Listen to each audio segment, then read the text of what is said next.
Perception کیا ہوتی ہے یہ سمجھنے کی کوشش کر رہے ہیں، اس کے بعد ریالٹی کو کیسے سمجھیں اس کی طرف آئیں گے۔ شاہ صاحب آپ بتا رہے تھے کہ پرسیپشن تک ہم پہنچ گئے، ایک پورا آپ نے پورا بیک گراؤنڈ بتایا، پھر کہ ہم کیسے پرسیو کرتے ہیں۔ اچھا اب دیکھیں فرا کہ جو پرسیپشن ہے اس کا مطلب یہ ہو گیا کہ ہر وقت ہم کر رہے ہیں، یہ کوئی ایسا کام نہیں ہے، یہ آٹو پروسیس ہے۔ جیسے دل ہر وقت دھڑک رہا ہے، پیدا ہونے سے مرنے تک دھڑکتا ہے، سانس ہر وقت چل رہا ہے، پیدا ہونے سے مرنے تک سانس چلتا ہے، تو پرسیپشن یا اندازہ لگانا ہر وقت چل رہا ہے۔ یہ کوئی ایسا نہیں ہے کہ سوتے بھی ہیں تب بھی کچھ نہ کچھ مائنڈ کام کر رہا ہوتا ہے۔ اب ہوتا کیا ہے کہ انسان کیونکہ اس کی لمٹس ہیں اور اس کی آنکھیں ایک لمٹ تک دیکھ سکتی ہیں، اس کے کان ایک لمٹ تک جو ہے نا سن سکتے ہیں، اس کے مائنڈ میں ایک لمٹ تک ڈیٹا آ سکتا ہے، اور اس کے کہہ لیجئے کہ زبان کچھ چکھ سکتی ہے کچھ نہیں چکھ سکتی، اس کی جو ایک فیل کرنے کی صلاحیت ہے۔ یہ جو شیشہ ہے جس میں میں نے ہاتھ رکھا ہے یہ بڑا ملائم مجھے اسٹریٹ لگ رہا ہے، لیکن اگر اسے کسی مائکروسکوپ سے دیکھا جائے تو یہ اس کے اوپر کئی طرح کے وہ جو ہے نا کھڈے ہوں گے اور کئی طرح کے نشان ہوں گے اس پہ جو ہمیں عام طور پہ نہیں دکھ رہے۔ اب ہوتا کیا ہے کہ جیسے ہی ہمارا مائنڈ جو ہے وہ کسی بھی چیز کے بارے میں جاننا چاہتا ہے تو اس کو پرسیپشن بنانے کے لیے ایک سہولت پہلے سے دے دی قدرت نے، وہ ہیں شروع کے تجربے۔ ٹھیک ہے، وہ جو سارے زندگی کے شروع کے تجربے ہوتے ہیں جس میں ہم کہتے ہیں پہلے 6 سال میں پرسنالٹی بنتی ہے اور زندگی کا جو آپ کا ماضی ہوتا ہے اور بچپن ہوتا ہے اس کو ڈیلیٹ نہیں کر سکتے۔ یہ جو شروع کے تجربے ہیں یہ آپ اس طرح کہہ لیجئے کہ رنگ رنگ کی اینکیں بنی بنائی پڑی ہوئی ہیں، یعنی ہم نے خاص طرح کے چہرے کو دیکھنا ہمیں اچھا لگنا ہے، خاص طرح کے چہرے کو دیکھنا برا لگنا ہے، کچھ کھانے ہمیں اچھے لگیں گے کچھ برے لگیں گے۔ یہ شروع کے ہمارے کہہ لیجئے کہ پرسیپشنز ہیں یا واقعات ہیں یا حادثات ہیں یا لرننگز ہیں جو ہم نے لرن کر لیا زندگی میں شروع میں، اور اس سے اور آسان کروں تو اس کو کہوں گا بائسنس بن گئی۔ کچھ بائسز ہوتے ہیں کہ آپ کا رجحان ہو گیا کہ مثال آج گرین سوٹ پہنا ہے تو گرین کا مطلب مذہب ہے، مثال ہے۔ اب یہ کس نے بتایا کس نے کہا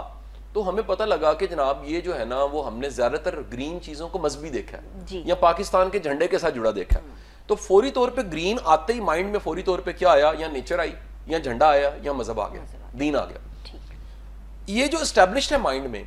مائنڈ کرتا کیا ہے، یہ بڑا دھیان سے سننے والا جملہ ہے، میں اسے کہوں گا بلین روپیز کا یہ جملہ بولنے لگا ہوں۔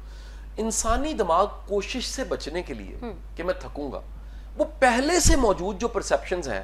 یا ہماری ججمنٹس ہیں یا ہماری لرننگ ہے یا ہمارے بائسز ہیں انہی کے ذریعے دوبارہ پرسیو کروا لیتا ہے۔ صحیح نہیں سمجھ آئی؟ میں ایک چھوٹی سی مثال اپنے ناظرین کے لیے بھی، جیسے ایک شخص ہے اور ہم اس سے مل رہے ہیں اور وہ مسکرا نہیں رہا تو ہمارا دماغ یہ کہے گا کہ ایک سیریس آدمی ہو، پہلے کے تجربے کی وجہ سے، کیونکہ ہم نے فوراً میں مثال دیتا ہوں سادہ سی بات کہ ایک بندہ فرض کریں کہ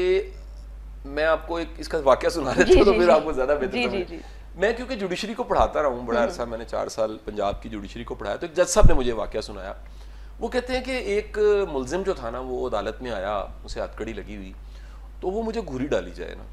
تو کہتے ہیں کہ میں نیا جج بن کے آیا تھا تو مجھے بڑا برا لگا کہ ایک تو یہ ملزم ہے، دوسرا اس کو ہتھکڑی لگی ہوئی ہے، تیسرا میں اس کا جج ہوں اور میں نے اس کو سن کے فیصلہ سنانا ہے، تو وہ مجھے بڑی عجیب طریقے سے گھوری ڈالی جا رہا تھا۔ تو کہتے ہیں کہ وہ میں نے وہ ضمانت نہیں دی اور کہیں میرے دل میں آیا کہ نہیں یار یہ بندہ بھی ٹھیک نہیں لگ رہا مجھے، اور نیکسٹ ٹائم میں نے بلا لیا، اگلی بار بھی آیا تو وہ مجھے گھوری ڈال رہا تھا اور عجیب طرح سے دیکھ رہا تھا۔ کہتے ہیں مجھے پھر بڑا غصہ آیا کہ یہ عجیب بندہ ہے یار، یہ جیل میں گلسڑ آیا اور اس کے اندر اس کے چہرے میں عجیب سا ایک ایکسپریشن ہے۔ تو کہتے ہیں خدا کا کرنا یہ ہوا کہ شام کو جو وکیل تھا وہ مجھے، کیونکہ وہ کورٹ میں بعض اوقات جگہ بنی ہوتی ہے جہاں پر جج وکیل کو بھی مل سکتے ہیں، تو وکیل ملا تو وہ کہنے لگا کہ جج صاحب یہ بڑا مظلوم بندہ ہے تو آپ نا ایک جو اگلی پیشی میں نا کوئی رعایت کریں، اس کو آپ ضمانت۔ ان کا یار بندہ مجھے مظلوم نہیں لگ رہا، یہ تو بڑا ظالم لگ رہا ہے۔ اس نے کہا کیوں؟ کہتا جی گھوری جو ہے نا یہ اس طرح مجھے ڈال رہا تھا۔ کہتا ہے وہ وکیل نے بتایا کہ یار میں اس کو بچپن سے جانتا ہوں، اس کی شکل ہی ایسی ہے اور اس کے دیکھنے کا انداز ہی ایسا ہے۔ اب وہ دیکھنے کے انداز بعض اوقات کچھ لوگ ایسے سر نیچے کر کے دیکھتے ہیں، ٹھیک ہے، بعض لوگ جو ہے آنکھیں چڑھا کے دیکھتے ہیں، وہ اس کا ایسا فکس ہو گیا ہوا تھا، اور جج صاحب کے دماغ میں حقائق جو ہے وہ سامنے پڑے ہیں، شاید ضمانت ہو جانی چاہیے، ان کے فوراً مائنڈ میں آتا تھا کہ اس شکل کا بندہ اگر اس طرح گھوری ڈال رہا ہے تو یہ بندہ ٹھیک نہیں ہے۔